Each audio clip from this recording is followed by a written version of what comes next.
Problem 13 states, given the following code segment, select the best description of what the code does.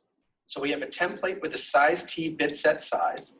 And if we recall, when we have a standard bit set, we have to template it to a size t, which is a long unsigned integer. And what we're doing is we're also calling by reference, and we're passing an unsigned int num to this function. We are also returning an unsigned int. So what we're doing next is we have a value and a mask. So value set to 0 and mask is set to 1. And now we're iterating through bit set size. So for unsigned int I is equal to 0, I is less than bit set size I plus plus. Which means that we're iterating through the number of bits in this bit set.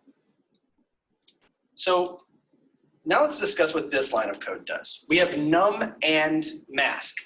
So mask is currently equal to 1. But what's actually going on underneath the hood in this unsigned int is it's 31 zeros, and then we go all the way to the end, and it's the last bit is 1.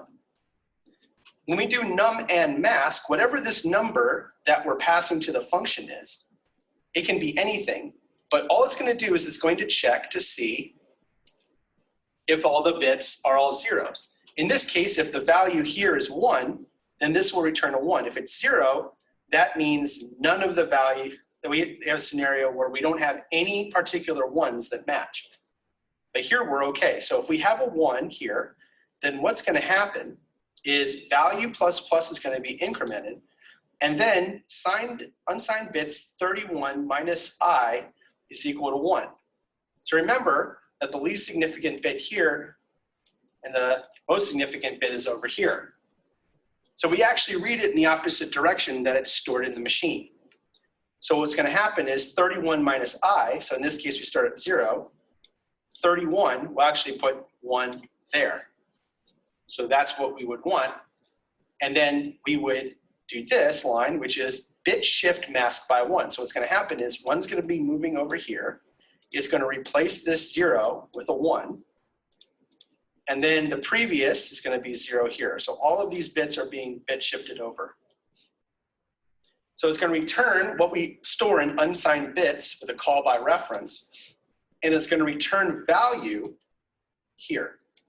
So what we're actually getting is every time we encounter a 1 in num, in the bit representation of num, we increment the value and we store the corresponding bit in unsigned bits to that location. So what we're actually doing is we are returning the number of 1 bits in unsigned num, and we are returning its binary representation in the standard bit set. And that is C, obtains the bit representation and returns the number of 1 bits in num.